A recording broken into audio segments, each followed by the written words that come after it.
que monument du Lamentin. Le nom du quartier Bélem vient d'un notable. Il possédait une grande habitation de canne à sucre. Après sa mort, le quartier a été baptisé Bélem. Notre école porte le nom de Georges Gastaldi. C'était un directeur d'école très dynamique. Il était très impliqué dans les activités sportives et culturelles du quartier et de l'école. Alors, le nom du quartier Bélem, il y a une époque, bon, je n'ai pas cette date, il y a un notable qui habitait entre Bélem et Belfort.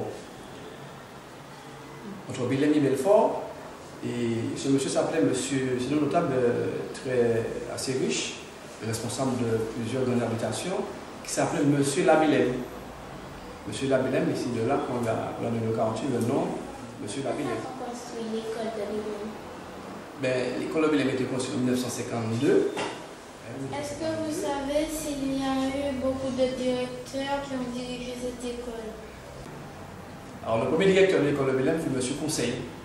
En fait, monsieur Conseil c'était pas vraiment lui le premier directeur, c'était madame Conseil qui était directrice. Mais son mari s'appelait monsieur Conseil, qui était aussi enseignant à l'école de Bélem. Et c'est pratiquement lui qui dirigeait l'école.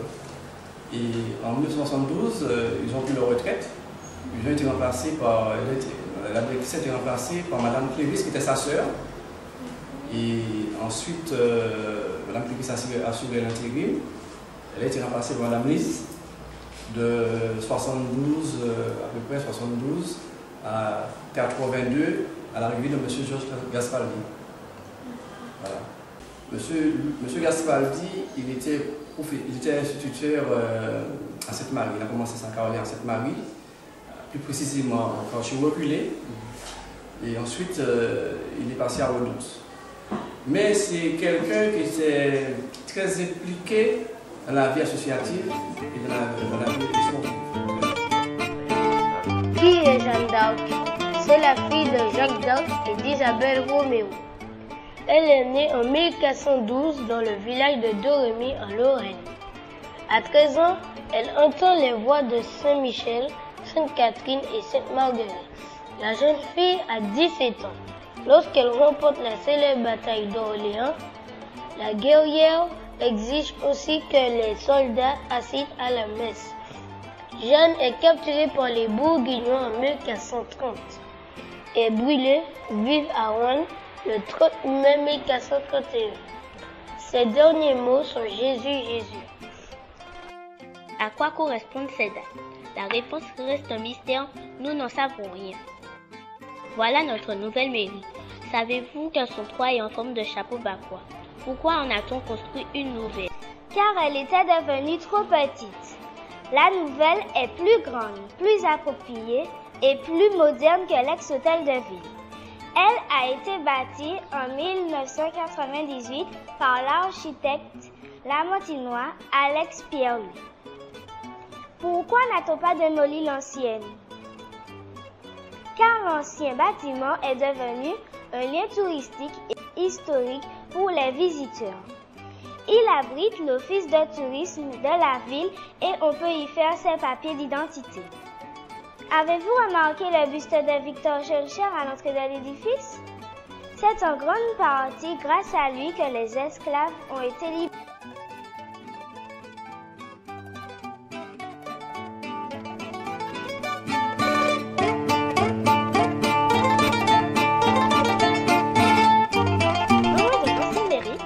L'église Saint-Laurent.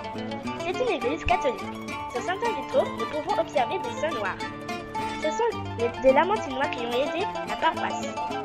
Sur la place de l'église, place Émile Berland, un monument aux morts a été installé. Il sert à commémorer les 99 victimes de la commune qui ont péri pendant la Première Guerre mondiale.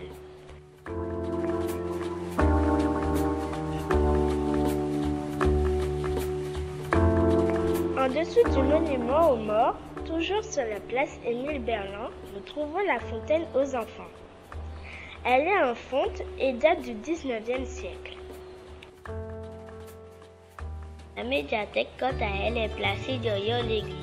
Elle contient une discothèque, une salle d'informatique et 2 bibliothèques. Une pour les adultes et l'autre pour les jeunes.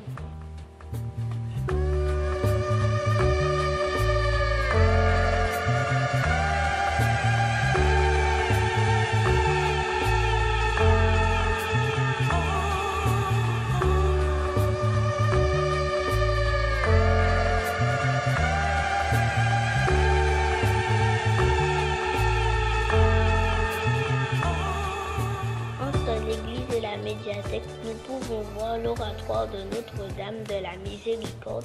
Il sert de lieu de prière.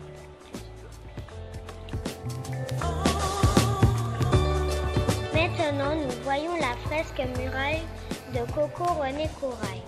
À l'origine, elle était placée près de l'église. Elle a été remoulée et déplacée à côté de la nouvelle mairie parce que des travaux devaient être réalisés à cet endroit. On peut comprendre à travers elle l'histoire de la Martinique, de la colonisation en passant par le peuple amérindien, puis le travail des esclaves dans les plantations et leur lutte pour se libérer. En contrebas de la nouvelle mairie, sur le mur du cimetière, une fresque a été conçue par des artistes peintres, martiniquais et cubains. Elle aussi représente l'histoire de notre île. Les portraits d'André Aliquer et d'Aimé Césaire y sont mis en valeur.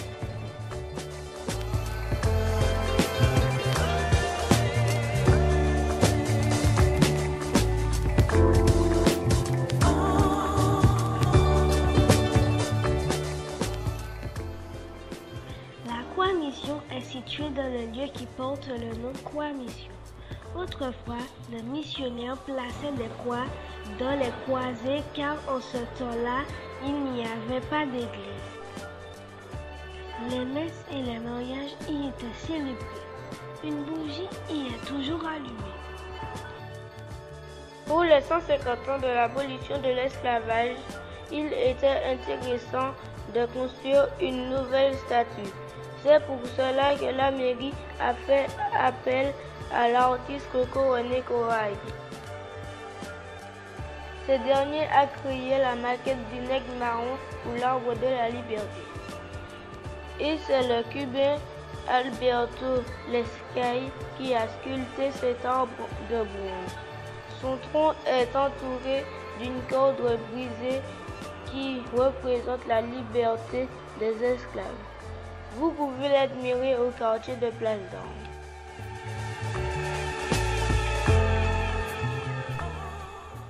Le Neck Petition symbolise l'action de Noirs se libérant des Seychelles le 22 mai 1848. Il est situé dans la cour d'honneur du collège Petit Manoir.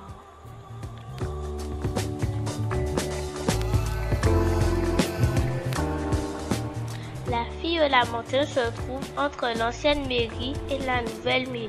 Cette sculpture fontaine en bronze et en pierre. Cette sculpture grandeur nature représente une fillette proposant à Delamontin une feuille de laitue. Elle a été réalisée par Catherine Van Noorden.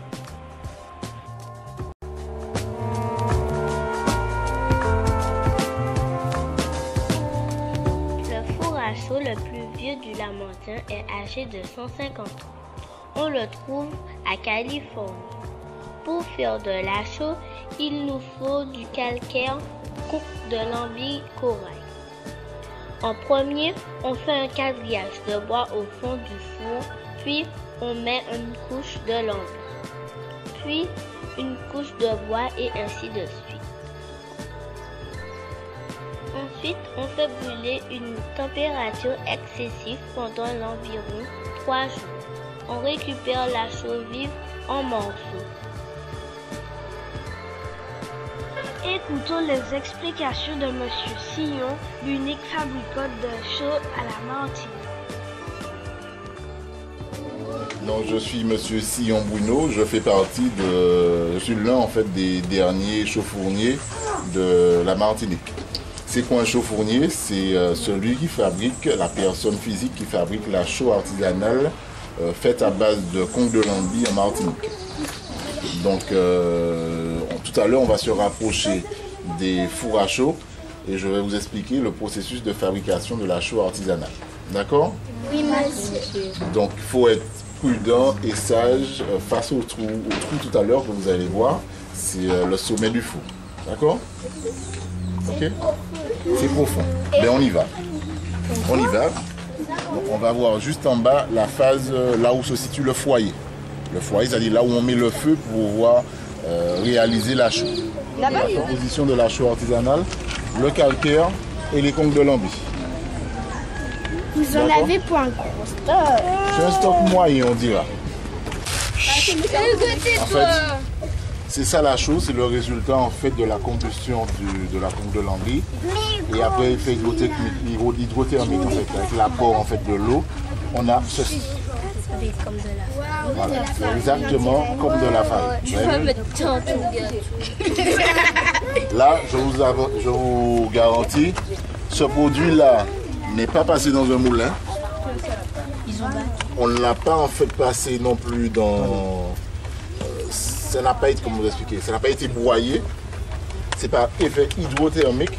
C'est en rajoutant juste de l'eau sur la conque de Lambie préalablement chauffée qu'on obtient ceci.